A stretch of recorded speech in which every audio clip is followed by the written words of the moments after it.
But we're starting with something affecting thousands of people who own flats up and down the country. BBC Newsbeat.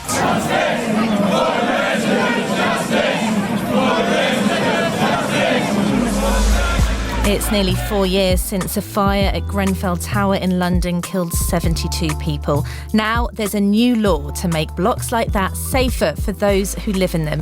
Surely then, that's something to celebrate. It's completely unfair, and I've woken up this morning to so many messages and things of, I don't know how to keep going, what do we do now?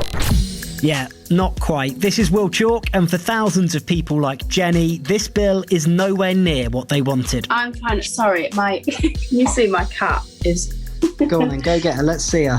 Come on, Smokey, you gonna say hello?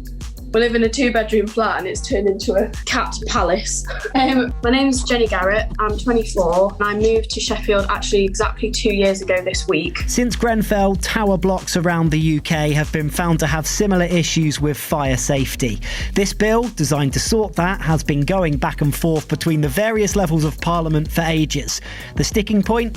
Who should be paying for the repairs? It's sort of behind the walls, so this is my balcony. And it's basically this blue stuff here. So you can see that it's a sort of timber balcony. And then above me is a timber balcony. So that is also non-compliant with fire regulations now. So, yes. There were several attempts to put a condition into this law that would have meant it was illegal for building owners to pass on the cost of repairs to people like Jenny.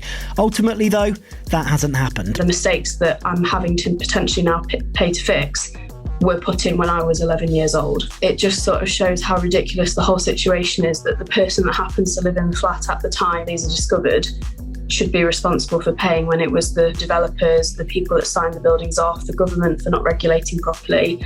And I am potentially on the hook for tens of thousands of pounds. The government's defence is that it's already set aside £3.5 billion for support and committed that people who own flats with flammable cladding won't have to pay to renew it. But critics say the actual cost of replacement isn't the only issue. It's completely like a tip of the iceberg type situation. In my building, we know there are compartmentation problems. We also have an insufficient smoke ventilation system. We've had to have a survey commissioned, and it is literally a case of when that survey comes back, we will find out how expensive it will be to sort. Genuinely, and not to sound like I'm being dramatic, if there is no further support, I will have to consider the idea of bankruptcy. BBC Newsbeat.